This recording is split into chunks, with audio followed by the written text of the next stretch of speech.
Hello, everyone. My name is David Castro, and this is the Indie Spotlight on the Gehenna Gaming Twitch channel. Uh, this is our third and final episode of Bluebeard's Bride, inspired by the film Crimson Peak, in which we will find out the fate of our victims. I mean players, I definitely mean victims. With that, let's have them introduce themselves. Let's start with Victoria this time. Hello, I am Victoria Vela. I will be playing the witch. You can find me on Twitter at Jesus_spicy. And yeah.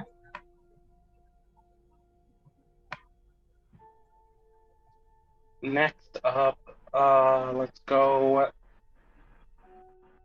clockwise in the way that I see things anyway, and Megan.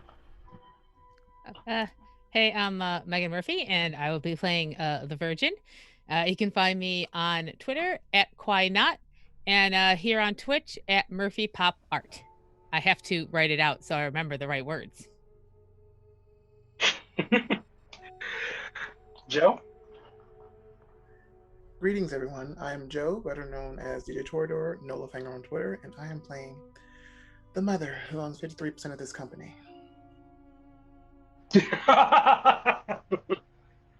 And Vyn.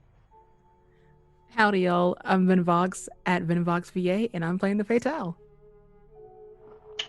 All right. A short mention of the content in this game. This is Bluebeard's Bride. Some things are expected, but just in case you are not aware, there will be violence, in particular towards women. There will be death, some gore, some body horror, some sex, but we will try to do these things tastefully. I already know the lines and veils of my players, and also they have access to the X card, though not an actual physical card. They can always just type AX in chat, and I will see it. Stop talking about whatever topic I am talking about and move on. No questions asked. One last thing, a recap of the story thus far. Our bride has gone through 2 rooms so far and has just entered the third in our last session. She went through the nursery, in which she witnessed a twisted example of love and isolation. And she went through the attic workshop, where she saw some of the costs of ambition. So far, she has been split on what these things mean. We have one token of faithfulness from the attic. No, one from the nursery, and one of this loyalty from the addict, as well as a not insignificant amount of trauma between our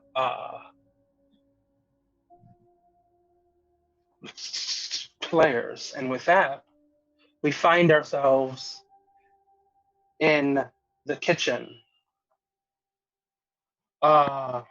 where the bride had been compelled to take a nearly incandescent kettle from the stovetop and pour out its sanguine contents into a teapot.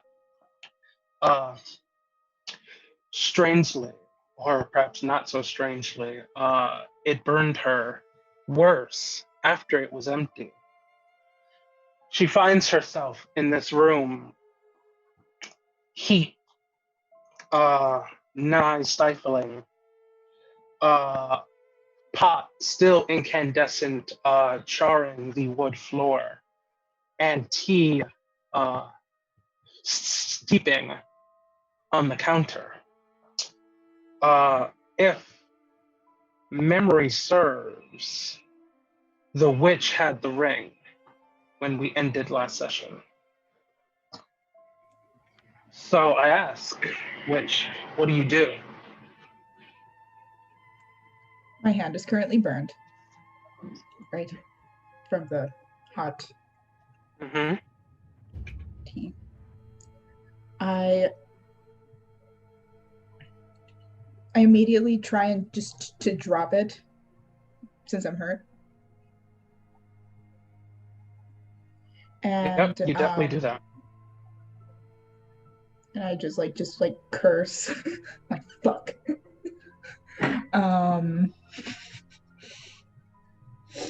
I look around to see if there was any servants around in the area, because what the fuck, who left a tea hot on the stove like this?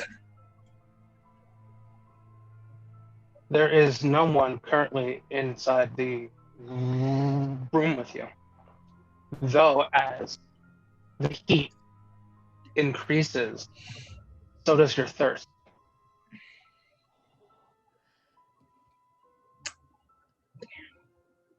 I look inside the teacup. The cup is made of fine china with flowers, not unlike the door design on the outside. There is nothing within the cup currently, but steam, but faint steam continues to rise. Kettle.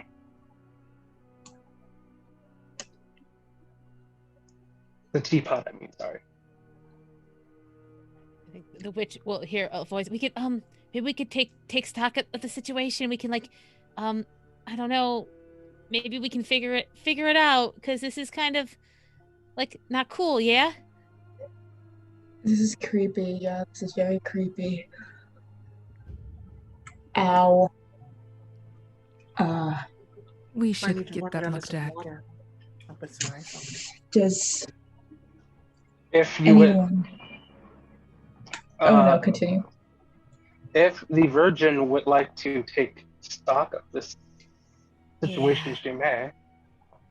Yeah, the witch is pretty angry about the burn. She's swearing. So I'm going to take a second and look at the situation. She'd be proud of me. Ask me one of the take stock questions. Let's see. I think I'm going to go with, there's so many information I'd like to have, but I think she'll go with, what horror here is hidden from the bride? How is this worse than it looks?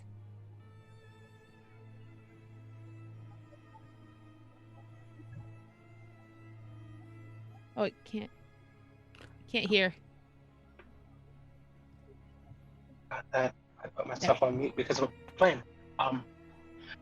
As you consider this and try and scope out what's happening, the steam from the teapot condenses and forms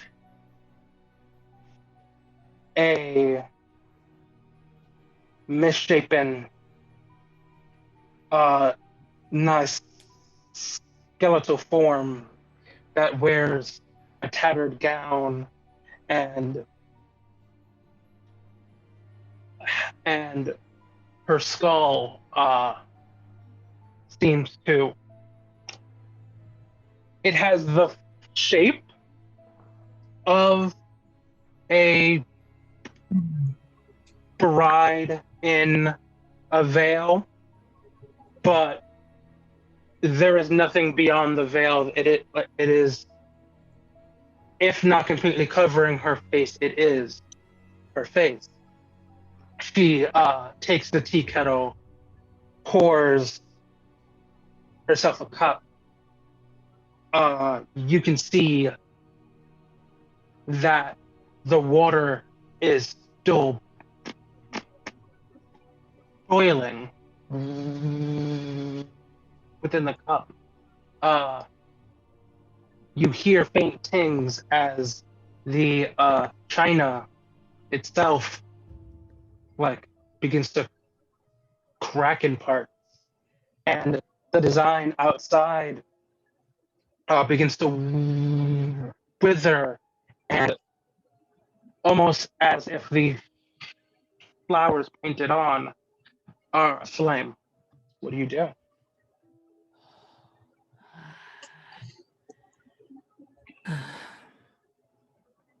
Can we knock over the tea? Can we? And I know this isn't like a clever answer, but we can't drink this. We can't drink this. Well, that's a bit more obvious. And yet your thirst grows. We got to get rid of the temptation. Don't drink the tea. Go get a glass of water. Don't be stupid. Exactly. I'm gonna try and knock over the tea. Okay. Yeah. Yeah, do As it. As you do. Away from me. Away from myself. Okay. What was it? Oh no! The teacup shatters nevertheless. Explosively. I just throw it. Bringing you all in hot shards of porcelain. All of you, except the virgin, because she's still protected by her giving up of the ring, take one trauma. I mean, I'm feeling pretty good about this, but we can't drink it. This is better. This is better. Stupid girl. No, now look at this mess. And we're No, I saved us. She's getting real no, we couldn't have drunk it. Did you? Did you? That's all I see is petulance. Yeah. It's our petulance.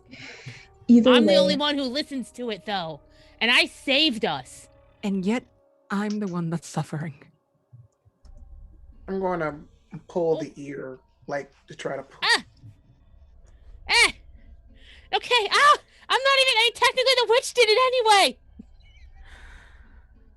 anyway. First. I'm gonna be quiet. I'm not gonna talk, and you're all gonna be really upset because you'll miss me.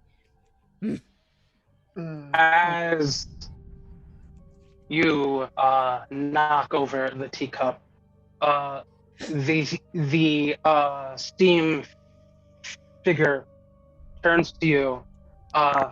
Her mouth opens, as that's the only part of her face that you can see. And she mouths words, but the only sound you hear is the screaming of a tea kettle on full boil. Can I try and caress the whore? That's correct? You sure can. Roll me plus blood. 2d6 plus blood and give me the result. All right, let me do that. But tell me how you caress the horror. Tell me how you're trying to resolve or aid her or. Okay. whatever it is you are trying to do. Describe it to me. I'm going to try and go up to her, and with a rosary that I keep in my hand. It's an old one. It's a rosary that was handmade with dried roses that was made into beads. I'm going to, I like it a lot. with the rosary around my hand, I'm going to try and hold her, like her head like this, like cup it. And I'm going to say, your pain will not be in vain. And I got 10. 10. Ooh. Very nice. So tell me how you direct what was intended for you to someone else in the house. Who's in the, just so sort of like just anybody in the house? There are servants. I see. You met several servants who all told you that, of course, they know who you are. Thomas has been, Sir Thomas has been married for a long time.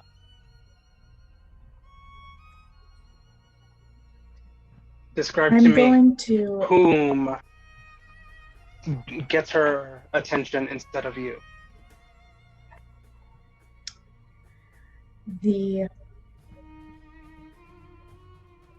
one of the maids that has been cold to us in the past and perhaps doesn't like the brides that come in and out of here.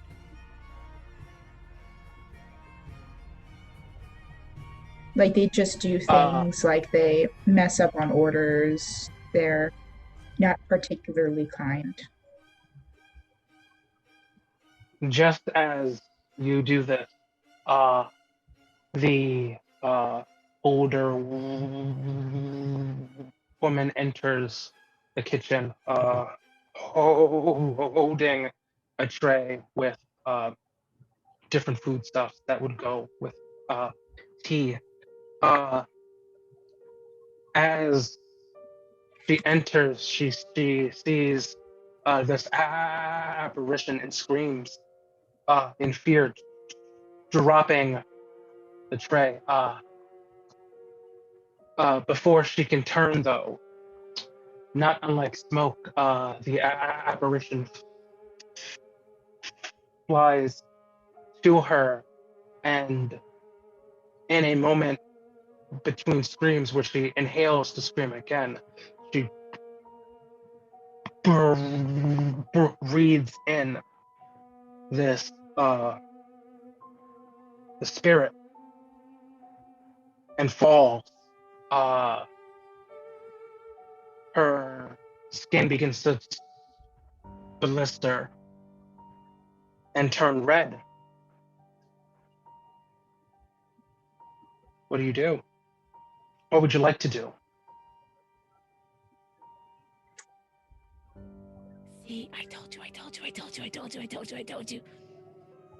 But I'm not talking to any of you. This is happening in front of us.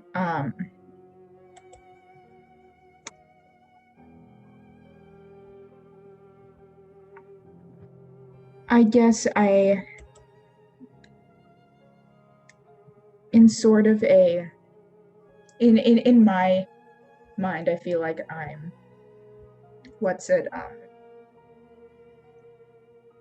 that this is a mercy that I'm giving upon the servant that is in pain. I'm gonna go up to them and say, it'll be all right. I'm gonna care for a servant. Just care for the servant, but it's a lie.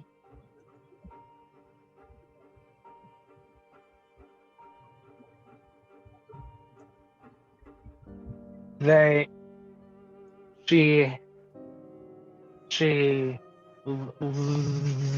looks at you with pain and anger in her eyes. She calls out to you, it's it, and she coughs and blood spurts out of her mouth and and steams on the floor before her. Tell me this wasn't. This is you did this with your unnaturalness. Tell me you didn't. I didn't.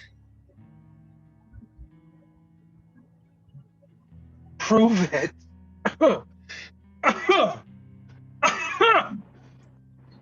Her. Oh, hi, Megan. I was just super into it. Definitely wasn't shivering for fear. It's fine. Mm-hmm. Tell me. I'm emotional. Tell me, Virgin Mine.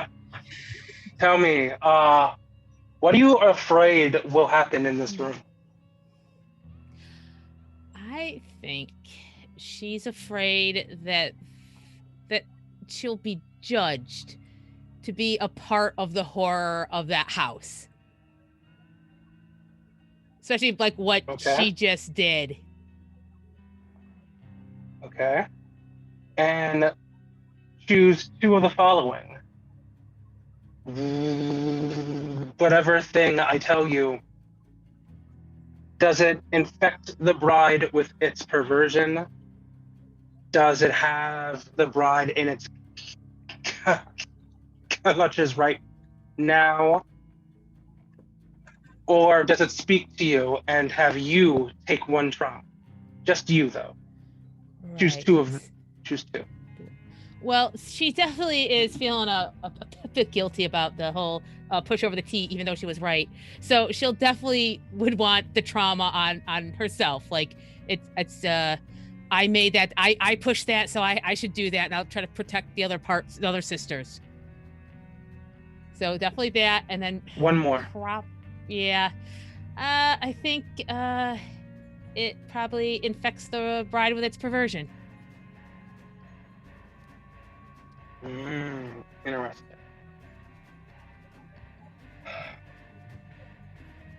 As you watch her wounds become worse, her skin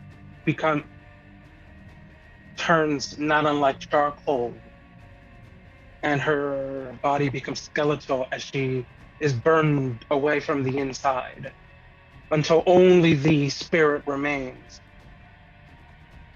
animating her charred body. She grabs the bride with her skeletal hands, and the heat is so intense. This is the source of your trauma. But at the same time, there is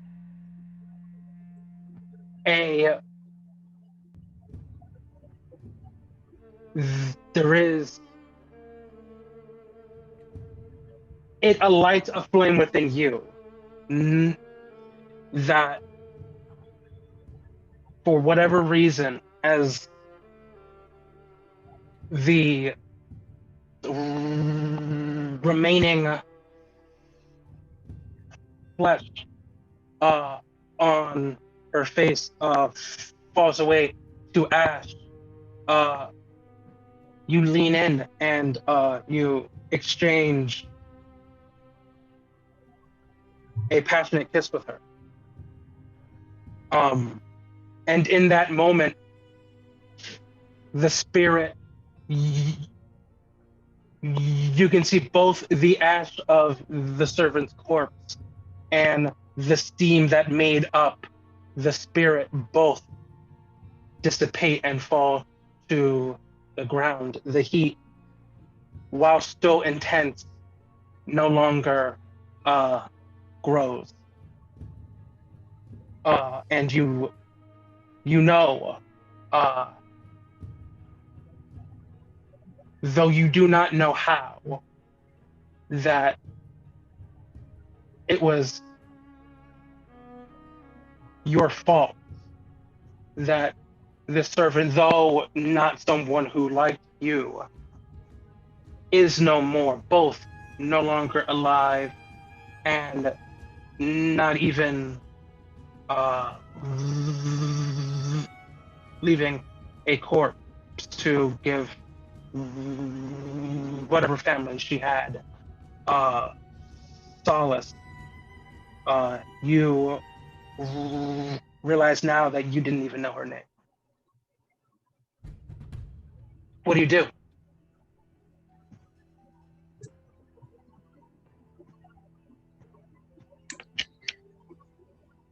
If it wasn't us, it would have been the ghost. She was already dying. Gonna clean up the ashes. You should leave before I mess up again.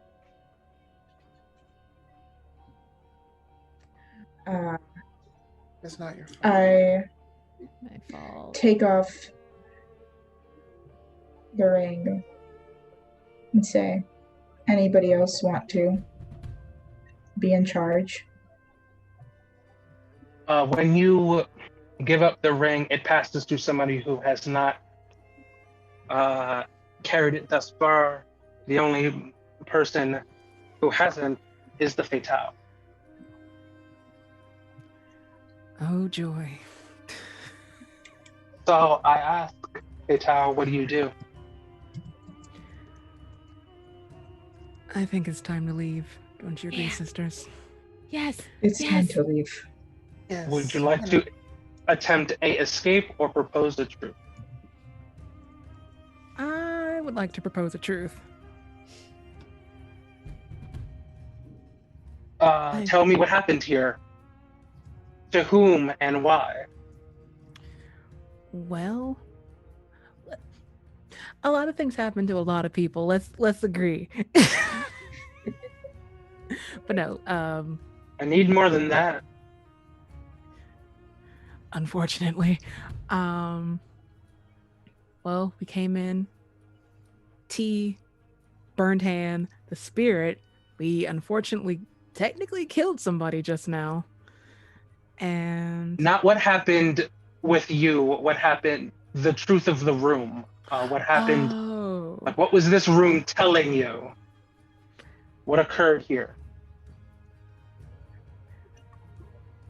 I want to believe that that this particular bride was poisoned, or there was just a really bad accident involving some really hot tea.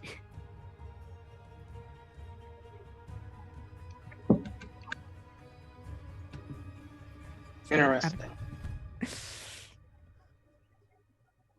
Could be poison, could be an accident. Describe a token to take from this room that supports this story. Something that you pick up and carry with you, other than, of course, the scar. Okay. If we can manage the actual tea kettle. You find that it is suspiciously cool when you pick it up again. Wonderful. And now tell me, is this a token of faithfulness? Are you closer to finding that your trust in the sharp was well placed, or is this a token of disloyalty? Knowing what you know, does this make you believe that you were correct in not trusting them? I think I would like to discuss this for a moment with my sisters. Of course. I feel like everyone here, to some degree, is very unfortunate.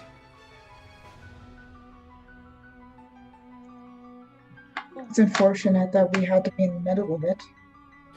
That too. I'm not being sympathetic here. I'm just stating a hard truth.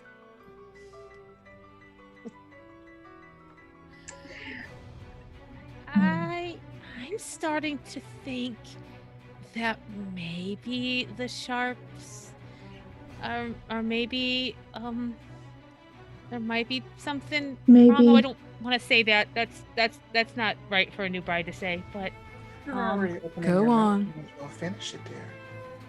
okay, so I don't know if they have our best interests at heart. No. There's a whole lot of poisoning and death going around. It just seems more than just like the normal amount that would happen to a family that isn't inviting it. Oh no, okay, no, I'm Speak your truth, girl. okay. I think they might not be so good. In the bedchamber or other means? Oh, I guess we'll never know.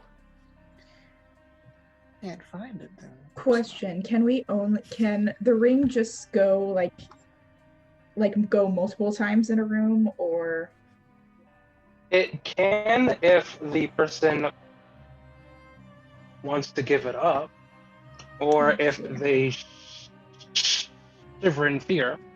whatever happened here? It was my fault. What happened to the woman? No, I Give the started ring it. to me. No, you didn't. No, You didn't. No. You didn't do anything wrong. I followed your advice. I was the one in control. I put us in this situation. I told you this time it wasn't your fault. This time. Listen. Just give me the ring.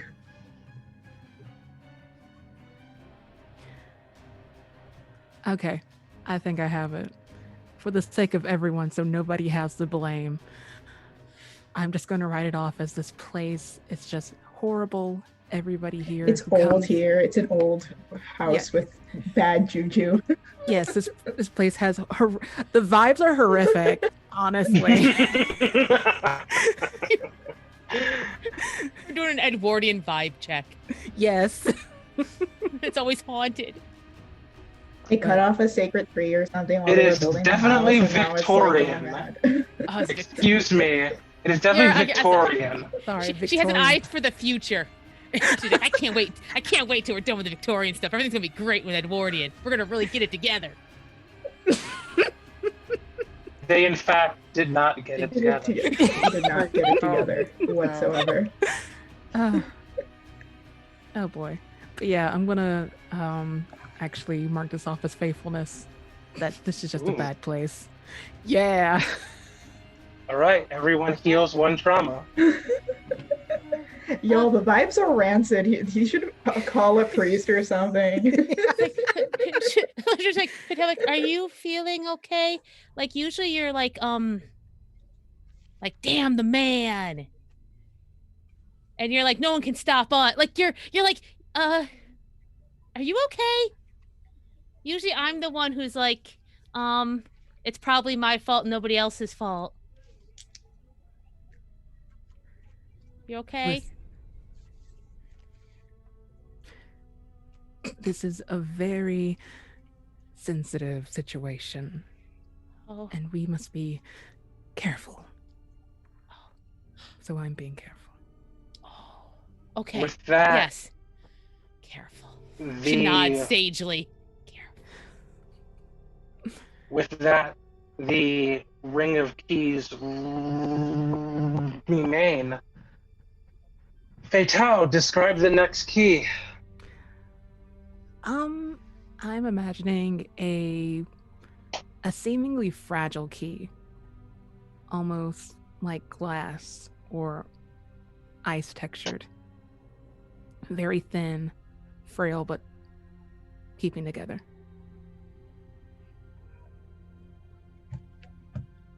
And this takes you back upstairs to the second floor. The door, you've been in this room before, but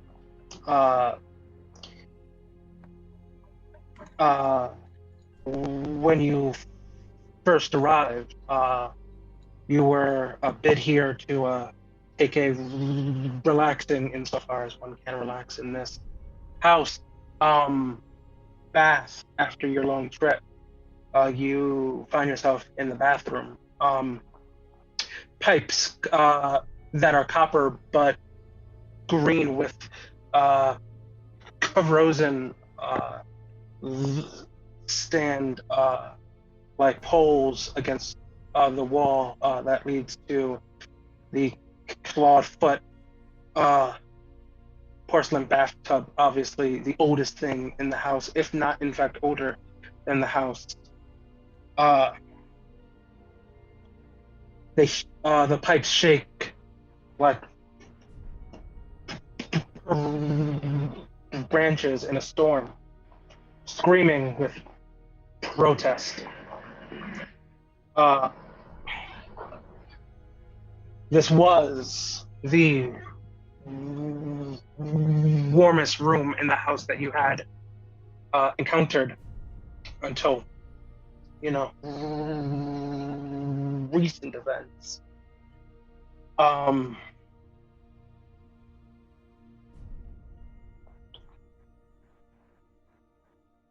As the faucet handles turn, this being the kind of tub where there's a different spout for hot and cold. Red water flows out of it, and around a elderly woman. She lays in the tub,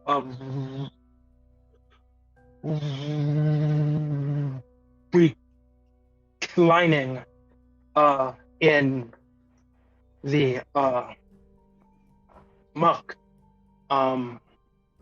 as she hums a melancholy tune. It's not until she speaks that you recognize her as someone who you had met before in the nursery when you called out to aid. This is the Sharp's mother in the bath. She calls out for silence as she's trying to relax, words that sound commonplace in her throat to your ears. What do you do? I keep quiet. Is there like another faucet in this bathroom, or is it just the tub? There's a sink. Okay. I want to get the burn at least like cooled off with some water. I'm just like not necessarily tiptoe. But... You go. Sorry. You approach the sink silently, but the pipes themselves are not. As you turn them on again, they rattle, they scream, red liquid pours out for a second before it goes normal, and you can run your hand under it. It is somewhat. It's hard to tell if there is relief because the water is cool or because the water is water. What do you do?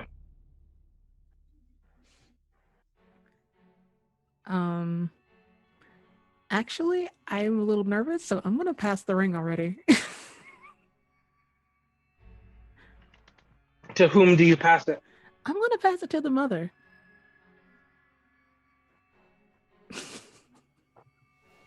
Mom, And help thus I us. ask you, what do you do, mother? The pipes are rattling. And you are holding your burnt hand under the cool waters. Just gonna look at it. Is that person still in the tub?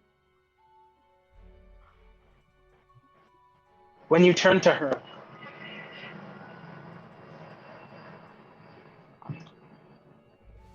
she meets your eyes, and there's a moment of recognition, as if she's seen you before. And then all of a sudden, a blade the size of a butcher's block and half as thick cleaves her head from crown to nose. Blood pours down the same color as the clay in the water.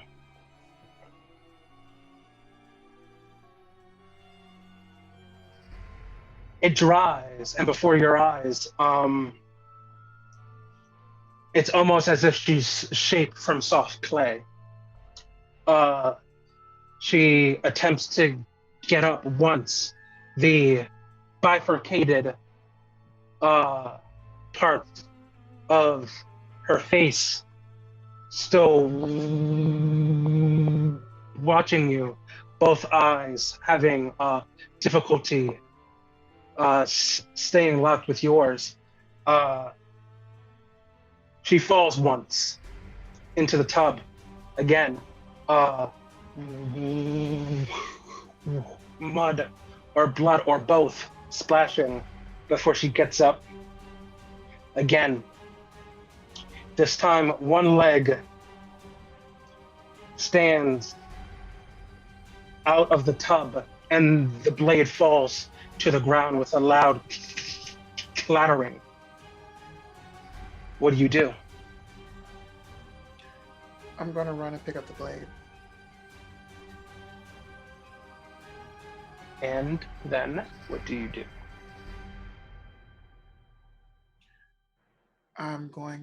She's going to say,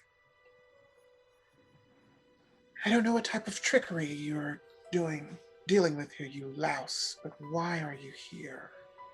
I'm just going to take the knife and point it. It sounds like you're trying to take stock of the situation. Yes. I would love to take stock. Yeah. You get a mother. Ask me one of the questions. What traps have been laid for the bride?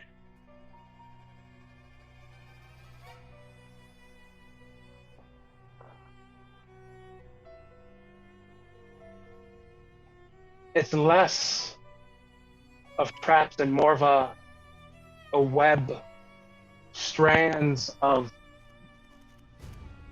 manipulation and determinations and history going in circles over and over. Not unlike a song, you just take up the verse where everything that has happened is happening, will happen again. And perhaps you are powerless to stop the events from reoccurring. But maybe, if you're shrewd enough, the results will not be the same. Okay.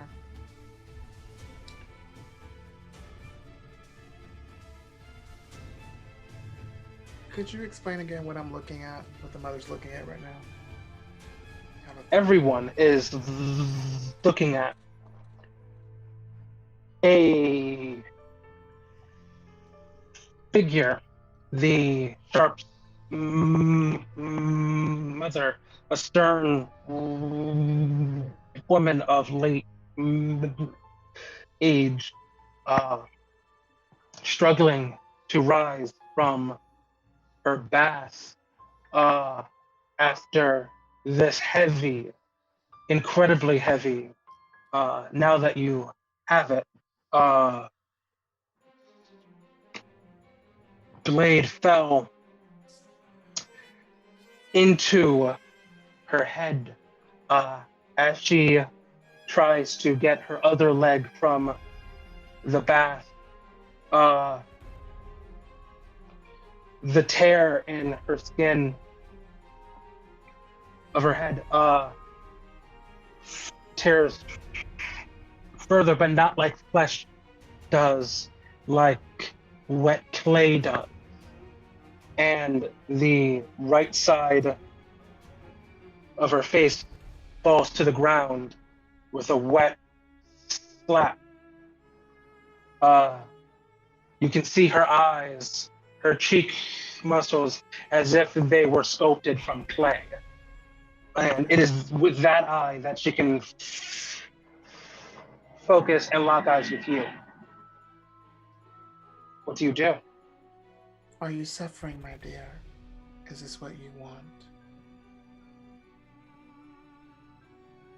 And if there's no necessarily probably not going to be a response, mother's just going to kind of like push whatever that is back into the area, to the tub.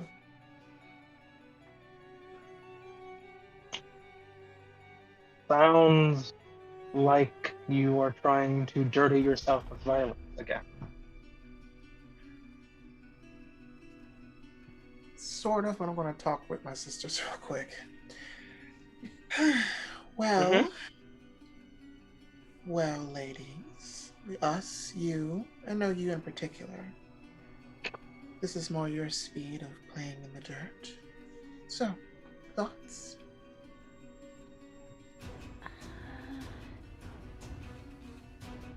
This isn't like the other spirits that we've encountered. This is their... Wait, do we know that this is their mother? Yes. You've met her before, or her ghost before. Mm-hmm. Well, if we want to try talking, I can I don't have to be sincere, and maybe we can just get her to go away by saying nice things, and if not, then just push her in the clay. I can probably try and calm her. This is more my speed. I see. We should probably also look at this blade a little. We could probably figure out whose it was. That's probably one of the smartest things you said this entire time. I would like to examine Thank you. the knife.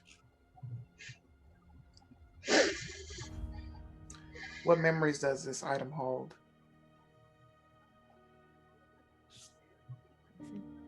Oh no. Oh no, you're not frozen, are you? Oh no. Ask me two We'll never- questions from the investigate a mysterious Okay. I object. was like, oh no. Me? Oh, You're frozen. oh no. My But I connection can was bad move for a you. second. Sorry. Am I still frozen? Yes. Yeah. Oh, Yeah. well. Oh, Oh. wait. Wait, Yeah, okay. no? Oh no. Am I It back? got real Yeah. I don't know. intense. Okay. Wait, I'm hold moving on on. my Oh no. How about this? Hey. We take this hey. moment to take our break, as Oh. it's almost Yeah. Good time. Yeah. The ghost demands it. yes, the ghost of the mother of their mother demands it. And we'll come back hopefully with our technical difficulties solved. We'll take a 10-minute break. See you guys in 10 minutes. Yay.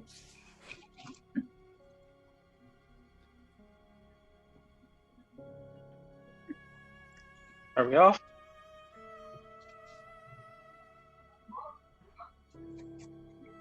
Yes, we're off. Okay. I don't know what to do about technical difficulties like this. Am I back? Can you guys see me? Yeah. Am I still frozen? Is it still choppy?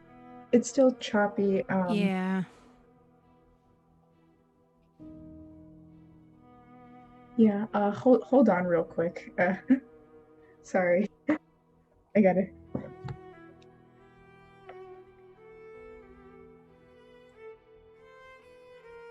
Yeah. I did. Yeah, we're. I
And we're back. I apologize for the technical difficulties. When we left, I was about to answer some questions about the blade that the bride carries. The first one was, what memories does it hold? It holds death, blood, violence, madness, and most of all, the sweet release of freedom. I like that. Why did Bluebeard You have keep another it? question? Why did Bluebeard keep this? The Sharps kept it because it it was what it was the costs, the first of many costs that Lucille paid so that her and Thomas could be happy, truly happy. I see. Well, since you've decided that this is your abode, I'll pass the ring to you, witch. And what do you do? And what do you do, witch?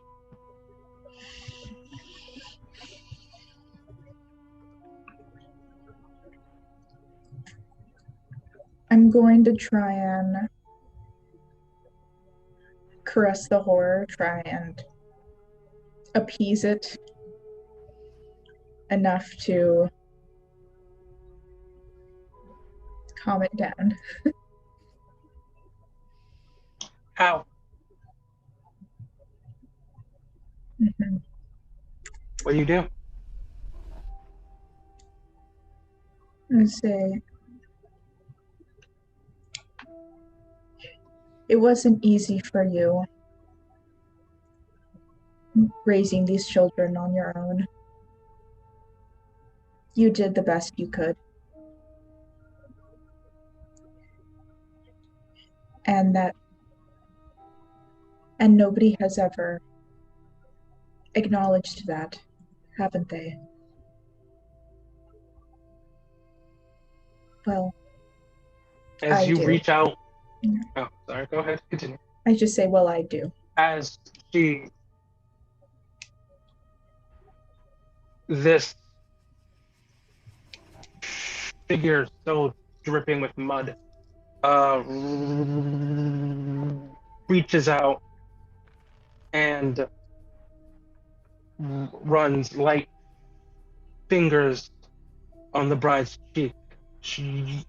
You can feel the mud that is left there. She speaks, her voice as if she's speaking underwater. They're monsters. Monsters. What do you do? And the Virgin will just kind of whisper to the mother, and she'll be like, just can I do something to help? And she'll so she has this flower wreath that she has on because she used to garden, and it reminds her of that, and it's always been kind of a comfort, and it reminds her of things that are beautiful. And she'll take one of the flowers and plant it in that clay as a sign of beauty. And she's partly trying to use the lily face, which is care for someone by showing them something beautiful. And she's trying to kind of help the witch and, if possible, amplify the comfort. I like it a lot. You see and watch as the stem of the flower that you placed in the clay sculpted hair of the former Lady Sharp begin to lengthen and grow. Roots take hold, and you can see through the muscles of her exposed left cheek, her smile, and say, if only all girls were like you.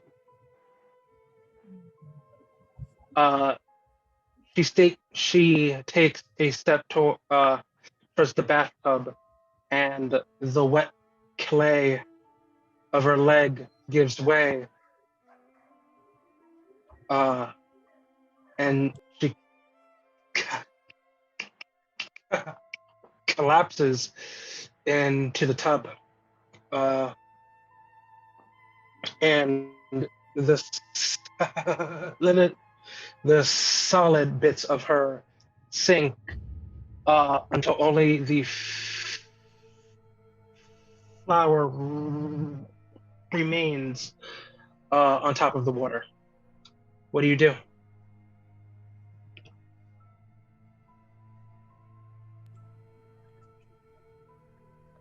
I'm going to. What are the maiden moves again? Hold on. You can care for someone, investigate a mysterious object, or take stock.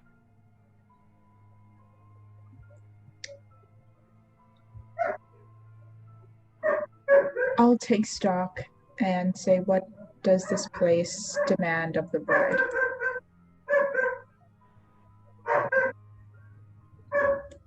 The mistress's bath demands a heavy toll. It demands that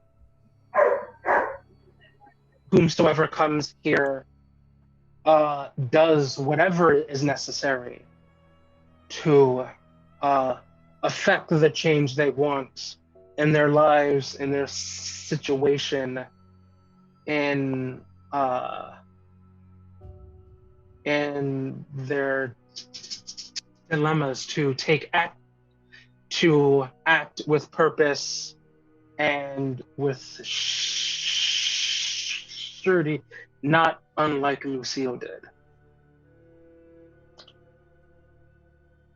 What do you do?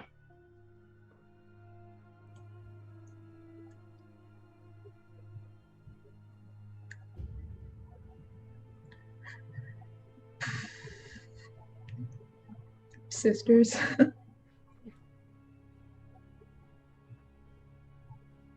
We could leave. Okay. Yes, I think we need to start breaking this cycle. How are you supposed to do that? It's killed many people here and has brought out the worst in all of us. Speak for yourself. I haven't done anything. It's brought out the worst in me of them. And the Virgin. I think she's done rather well. I agree as well. Thank you. Give her so much credit. She plays in the dirt and gathers flowers unnecessarily. This place is built on dirt. We have to know dirt. I think we have to make decisions for ourselves now. We have to make decisions for ourselves, and we have to do what's necessary. And if that means playing in the dirt, then I'm gonna play in the dirt. But also, like, it's extra dangerous and spooky here. I think we should leave then. We should leave. By Do all you intend means. on leaving? Do you want to attempt an escape without proposing a truth? Or propose a truth about this room? What does both do again? Well, you can't do both. You could Well, pick one or the other. I'm like, what does no, I'm not as in I'm gonna do both. I'm saying like, what does the other one do? The escape. When you attempt to escape without proposing a truth, I will offer you a hard bargain or an ugly choice.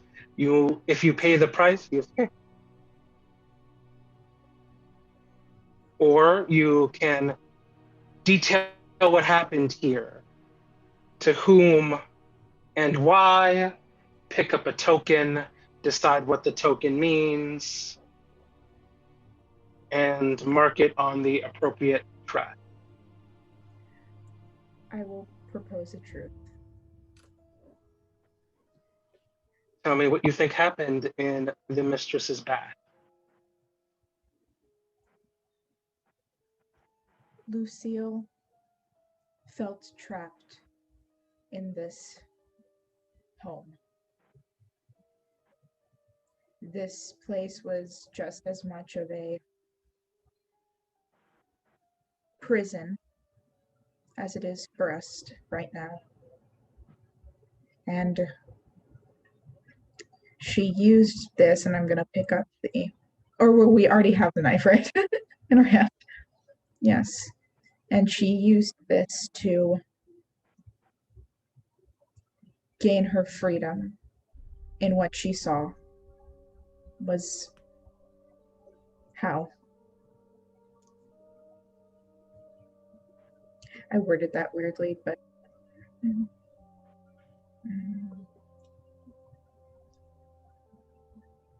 And what token do you take? I'll take the knife.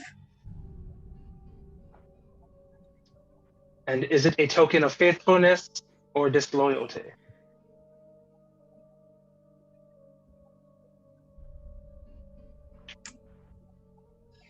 I don't know.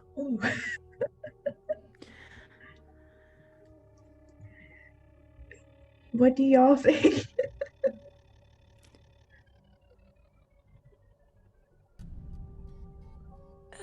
Based on what she described. Lucille legit cleaved her mom's head in two. So that speaks a little to her character. Unfortunately. Yeah. I would never, even like when I get angry at mother and I'm like, now you can't tell me what to do. I would never. So, is it for all of us or just me since I have the ring? The choice is ultimately yours. This can be a discussion, a debate you can take, but the choice is ultimately yours. No, would the harm if I choose disloyalty go on me or everybody? That is a great question.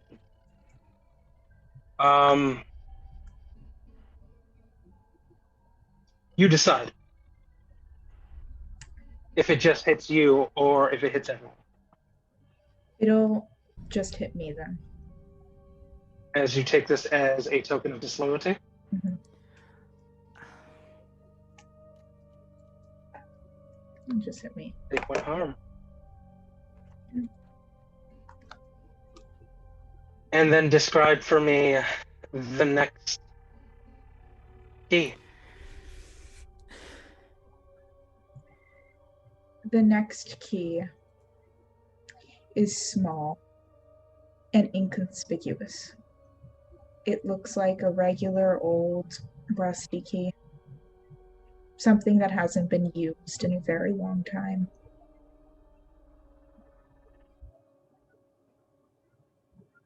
It takes you deep into the manor, and doesn't in fact unlock a door, but goes to the control panel to the elevator that sits in the center of the entranceway going down into the basement.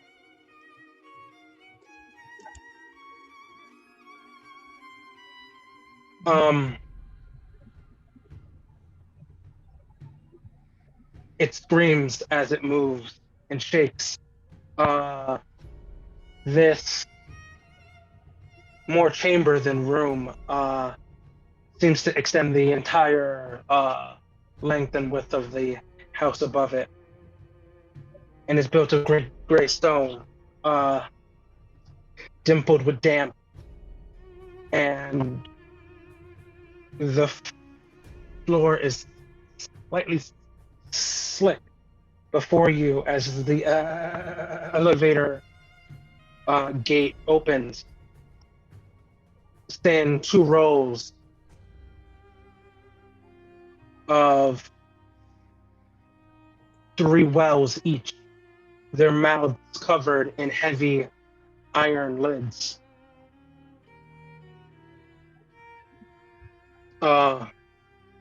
Save but one. The one nearest to you. Inside of that well, you can see the liquid clay that the house was built on, the selling of which paid for the house and into which the house currently sinks. In the corner of the room, you can see three large chests.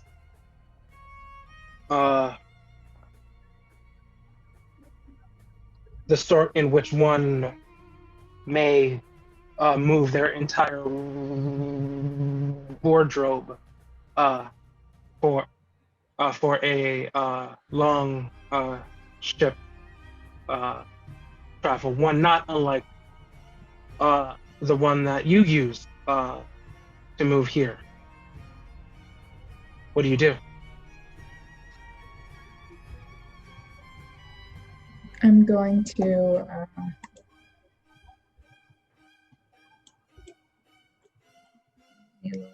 this real quick.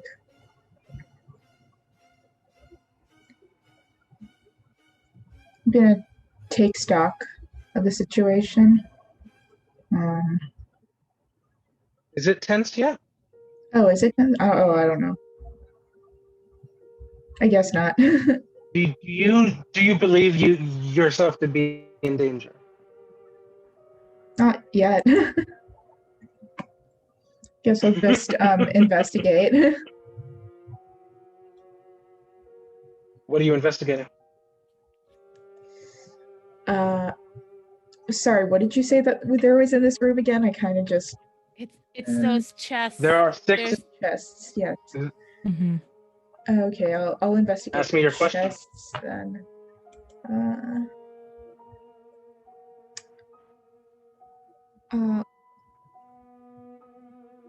What memories does this item hold? As you near the chest, upon them are embossed names as are commonplace, so that it is known where they are going and to whom they belong. The names read Pamela Upton, Margaret McDermott, and Enola Scotty. They hold hope. They hold uncertainty, and they hold secrets one would rather be left underground.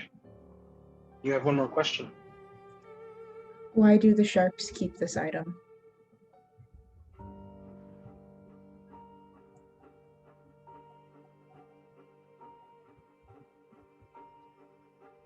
They keep them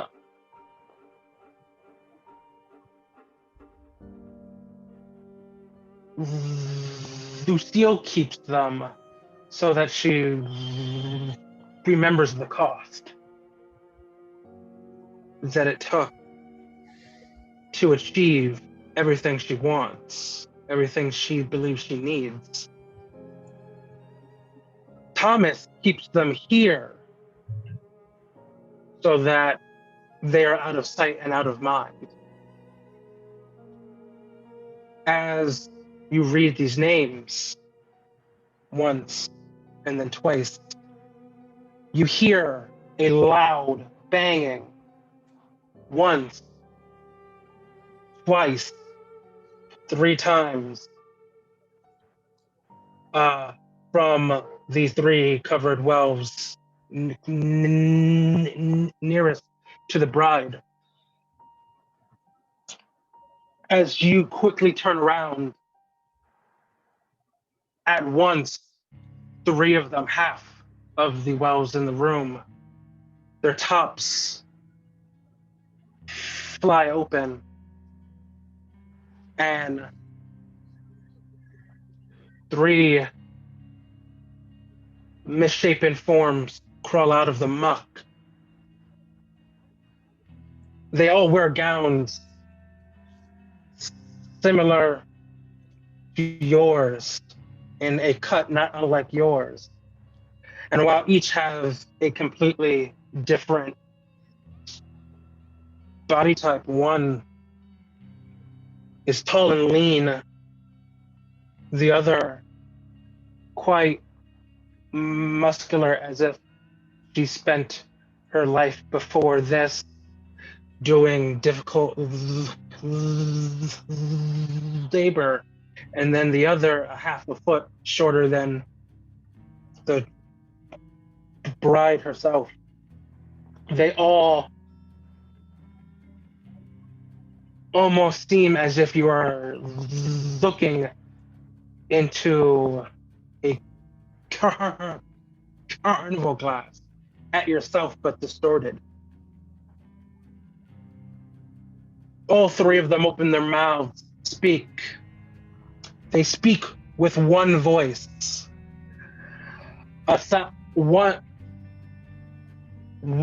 say one thing in 3 voices, completely in unison, so loud that it echoes off of the stone and makes your teeth hurt with the vibration. Beware Crimson Peak. Take 1 trauma. It is your choice if you alone take it or if everyone does. I alone will take it, and with that, I shatter. And I'm going Several to... cool things are happening when you shatter.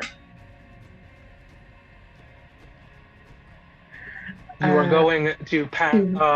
The ring falls, and who picks it up?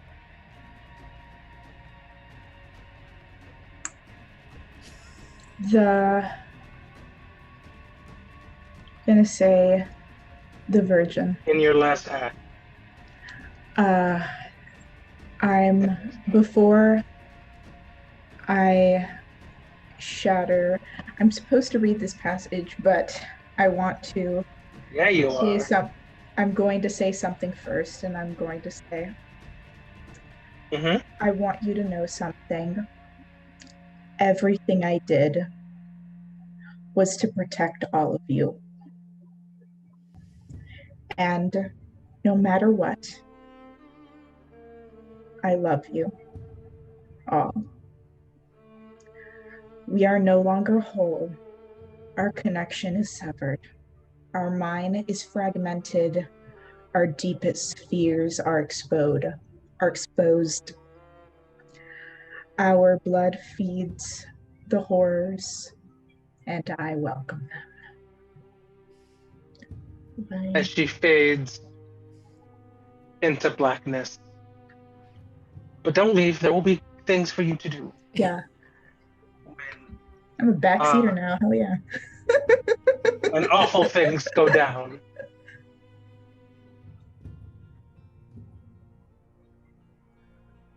You all feel this part of you vanish and fall to pieces. And for her going missing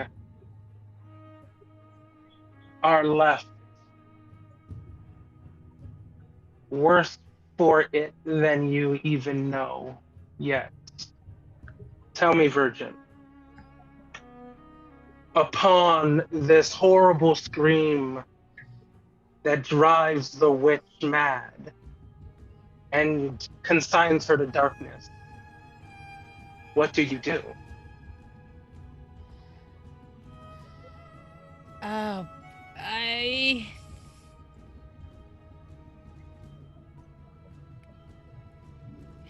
She's trying to not just drop the ring, and she's going to like, I'm going to do something. I'm going to do something the witch would want me to do something. How she's going to take stock now, because I think now it's a tense situation. Cool, ask me your question. Yeah, she's trying to think before she acts. Okay, That's no. Thank you. She's learning. I think right now what she wants to know is, what does this place demand of the bride? What do you want from us? From me? The royal we?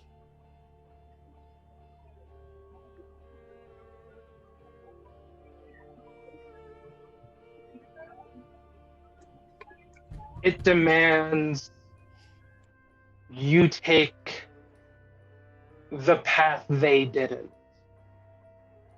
It demands that you try to flee, that you try to escape with your life in a way that they could not, that you see, that you use your eyes with which you have to see, your ears with which to hear, that you don't ignore what your heart tells you. And she will hear that and go, okay, then I shouldn't be in charge right now. And she'll give the ring to the Fatale. Okay. Fantastic. And thus, with that knowledge, Fatale, what do you do? I would like to approach the three horrors and slowly, I imagine we have like some fancy wedding gear left, and like slowly she's pulling off a pair of gloves and the ring, not the ring, but the other ring they were given, and presents them to each of the horrors and saves the second ring and gives it to the ghost that resembles them the most. And I'm using the face move, the dancer. Tell me what the dancer does. Remove a piece of clothing to care for someone. That item of clothing is lost to you forever, but it feeds the appetite of the horror or servant until the bride speaks again.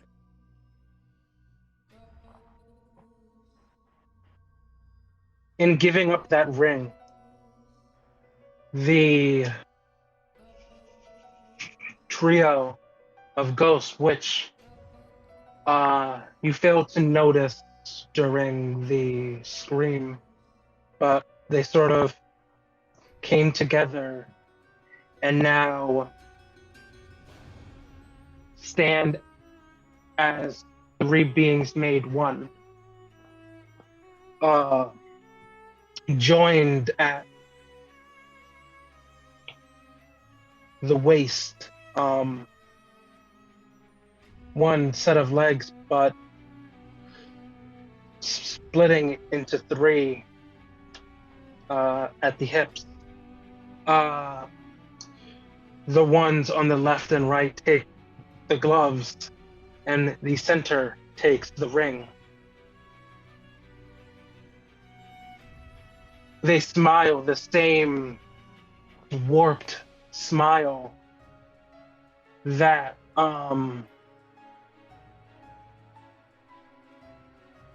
speaks of hope and maybe hubris. But she begins to back away. As she does, the three beings made one come apart again, but none of them are whole. One, the leftmost, comes away with but one leg and falls. The centermost only has the arm with which it wears your ring, and the last carries the weight of two heads on its shoulder as they back away back towards their wells. What do you do?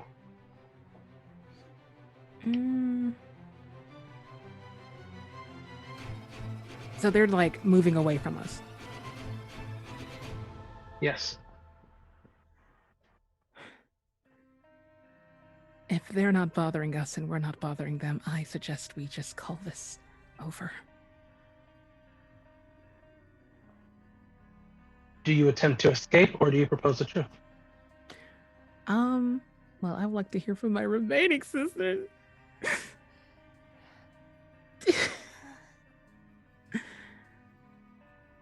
I think we know the truth, and I think we know what our future was supposed to be. It was supposed to be another box down here, and that empty well was... Well, it's not empty. It's just uncovered, because we're supposed to be there. Mother. I don't find myself agreeing with the Virgin often, but this simply seems to be the outcome that has been presented. Be honest. Just be honest. I see. Then I'm gonna propose a truth. Tell me what happened in this room. The brides were left here. This is what remains of them, the clay tombs and the luggage. What token do you take to support your thoughts? One of the bag boxes things. And is this a token of faithfulness or disloyalty? This is a token of disloyalty. Are you taking the trauma alone, or are you sharing it with your sisters? I'm taking the trauma. And I think that's Mark your 5. trauma. My marking says that's 4. But if your that's math is 4. wrong, Okay. Yeah, that's right. 4. I was like, Yeah, because remember when we took the other token, it healed the trauma. while I would love to have 2 of you shatter. oh boy. Okay. Oh, oh God. 'Cause I thought it was that's gonna be like, if that were happened, then the mother would be left with the virgin. Fatale, we need you. We need you. Do not go. Like it is here. And Don't you thus, go. Don't you go. we have come to the end. You have collected enough evidence to prove at least in your mind, that the sharps are the monsters you believe them to be. You are, alas, a disloyal bride, and you have two options now to decide between the three of you. You either go to town and present the evidence to them that the sharps are terrible monsters, that they've murdered all of the other brides, or you can run away, flee, and try to start anew. Discuss amongst yourselves which you pick. And then we will vote.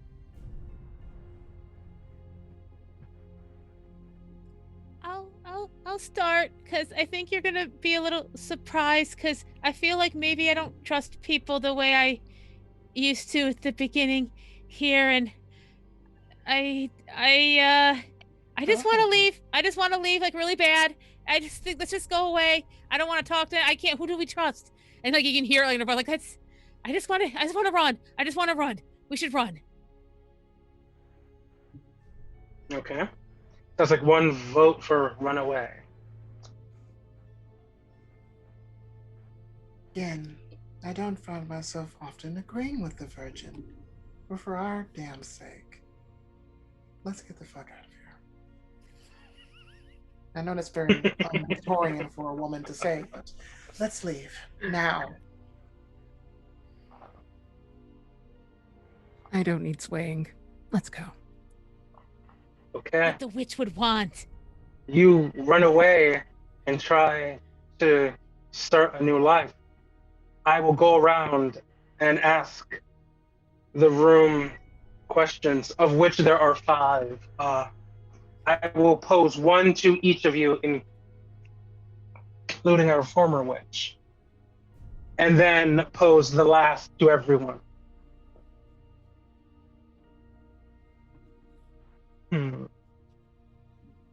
Mother, Yes. how do the sharps make the bride's family pay for her disloyalty?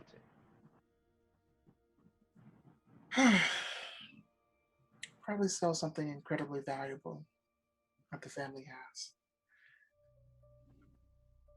I don't care. Get out of here. Virgin. Actually, no, this is for the Fatale. How does the bride convince someone else to marry her? By using her charms, of course. We still have our wiles, after all. Of course.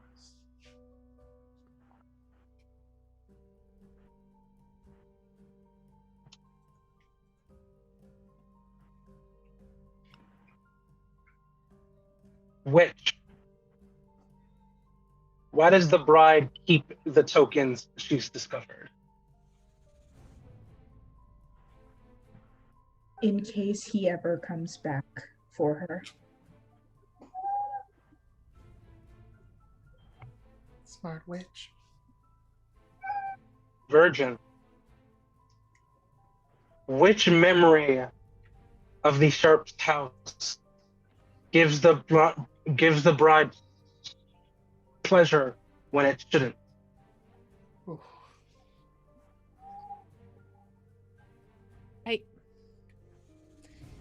It's seeing the other brides are back in their unmarked, unknown grave, but she still stands, and she's not in that well. And she got out. She should feel worse about them, but part of her is proud. I like that a lot. And the final question, I will have all of you answer, each giving me a different answer. What loving gesture do the Sharp make when they find you? Let's begin with Vyn.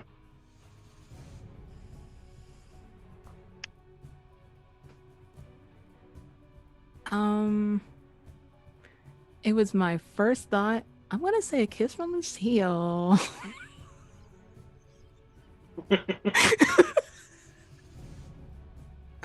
Interesting. Let's go to the witch. Mhm.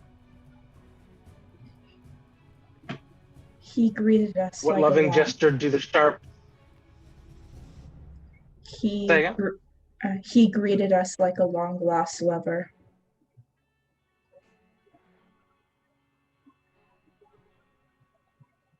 That we Mother? didn't run away, that we're just lost. Well, deep cuddling and kissing is always wonderful. These are gentle. Stroking of the hair.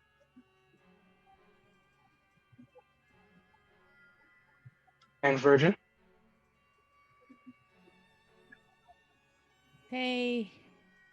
That the brother brought a clipping from the small garden that started to grow in the bathroom. He recognized the flower.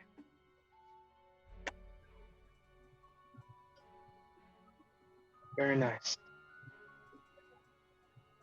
And thus consigned you back to Allendale Hall, back to Crimson Peak, and back to your fate. And thus ends our game. I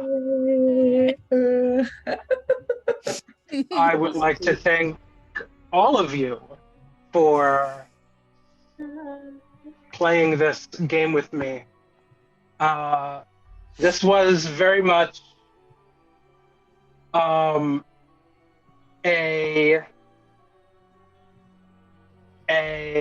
thing that I wanted to do but did not actually think I was ever going to until the folks at Gehenna reached out to me and offered me the chance to do it. And this was amazing. Nerve-wracking, scary, but amazing. And I think everybody here, Nick, our producer, and all of you, my players, thank you for taking this horrifying journey with me. Thank you Thank for you. telling this. And with that, hey, who wants to start with telling our viewers who you are, where you can be found, and what cool thing you are doing or have coming up? I guess I'll go first. Again, I am Victoria Vela. You can find me at Jesus_spicy on Twitter. And I'm going to be I will coming up never in some not games. chuckle at that name. Right. There's actually a reason for that name, and I will tell you later. There is a reason Okay. for it, okay? 2 words, high school. Of that I am certain. What's it? Yeah, Jesus. But some mysteries should go unanswered. And I will tell you it once we get offline, but not now. What's it? But yes, Jesus_spicy, and I will be in future games I will be in future games when they come up later on. Are there any of these future games coming up soon? I do not know. Okay, fair enough. Hey Joe, tell everybody about you and what you're doing. All right, hey everybody, I'm Joe, better known as DJ Toreador and Nullifier. Those are my handles at the bottom. I'm a storyteller for a V5 campaign of my own home chronicle, Montgomery by Night, and tomorrow is our finale over at River Region Studios, and it's going to be intense. I hope my players are ready for the suffering that they're going to get for all the little terrible, horrible, no good, very bad things that they have done. But in the meantime, I will be, because Story Tutorial at 6, so next Wednesday, I will be on Care and Comfort for Mage. I'm playing Henri Godot, so if you guys want to watch that, it's next Wednesday. Also doing Dark Ages. I am being in Dark Ages, and for Gehenna Gaming, the V5 campaign. Also, in the interim, while the season finale is over, I am doing an adjacent Montgomery by Night thing, so like a little coterie can come together and kind of solve the pieces of what was not touched in the main game. I have a link to that pinned in my Twitter handle, so you guys want to check that out and put your name in there and see. And what else? I'm a big old whore. I'm just kidding. I'm kidding. I'm joking. It's making people laugh, sort of. This is a family channel, Joe. It is. You didn't say it was a good family. So, but anyway, yeah, that's what I'm doing. So, there you go. Oh, Vyn, what are you doing?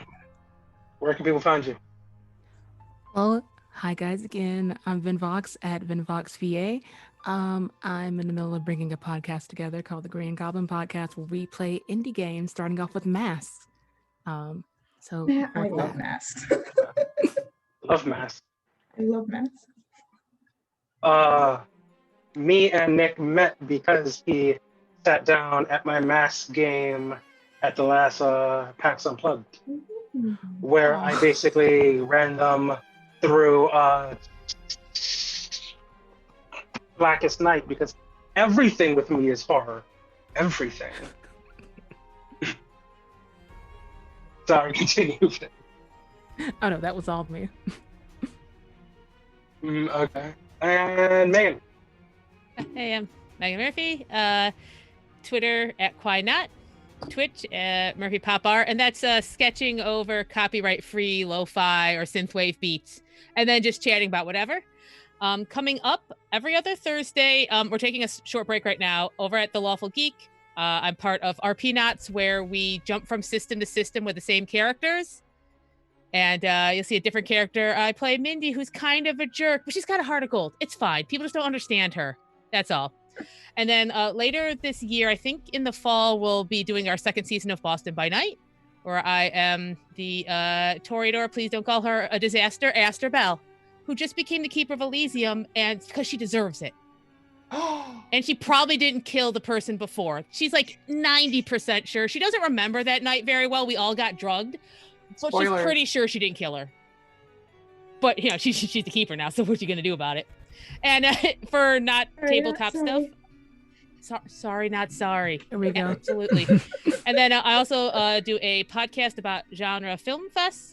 Genre films, because I'm part of a film fest called Anomaly Presents. If you want to hear me and my friends just chat about movies and then derail it every episode. We just recorded our Mortal Kombat one, and that'll be out soon. Just follow my Twitter and I'll post it. Yeah, we stayed on target like 80%, which is really good for us. There's a lot of hotness in that movie. We got distracted. I feel like I'm the only one who's not in a vampire game, but like it's very catching. I would do like I can't do New York by Night. That's been done. So like I'd have to do like, I don't know, like Sheboygan by Night or something. Yeah. I don't know, Salt Lake City by Night. Do a Some little nonsense town. that What's nobody's happening doing. here?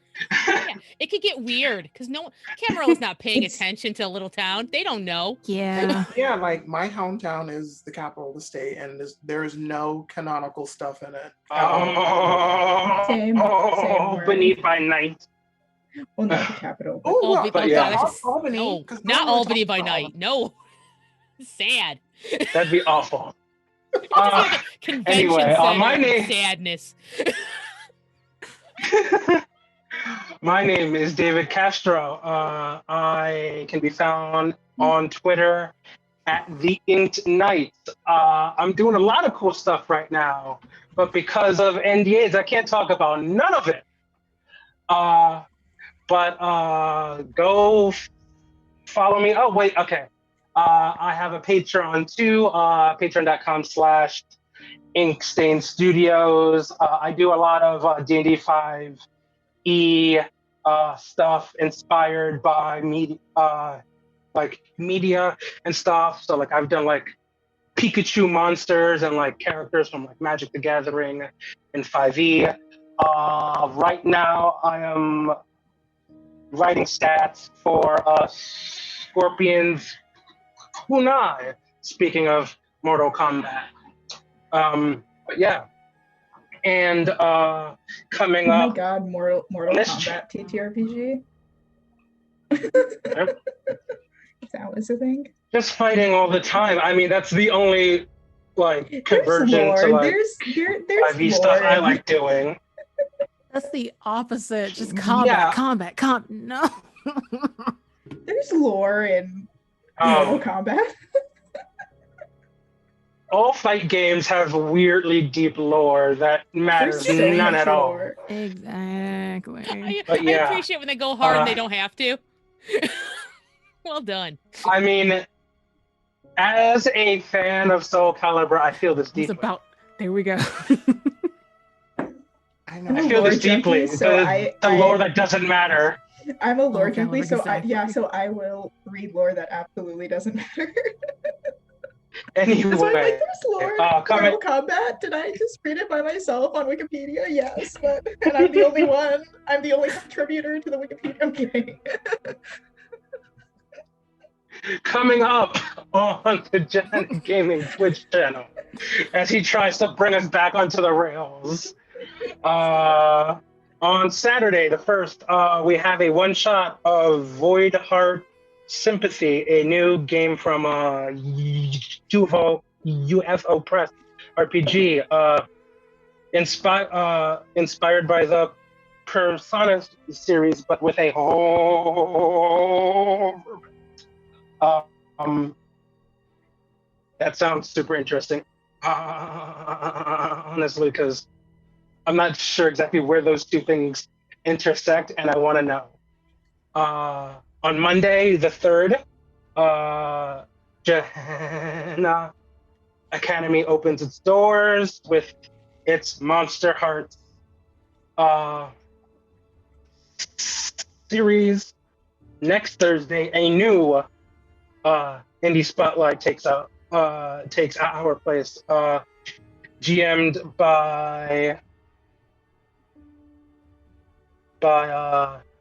James Davey, as he runs his game that he made, Midnight World, a post-pounding look at trauma through the lens of a secret world. On Friday, as Joe spoiled, we have Vampire 5th Edition, The Dark Ages. Come back to see more of Joe. Yeah. Joe fans, come back to see more of Joe on Friday. And the We need to make a fan Saturday club, after Joe fan next. club. All of his games.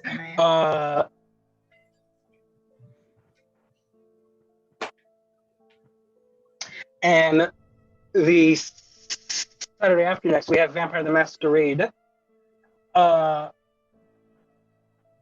set in the Old West, as we do part 1 of the Scarlet Coffin, a special Anarch versus Camarilla 2-part special. With that, I would like to bid everybody adieu. Again, thank you for playing this game with me. Hi, thank And you. I hope everybody enjoyed it. Goodbye, everybody, and good night. Bye.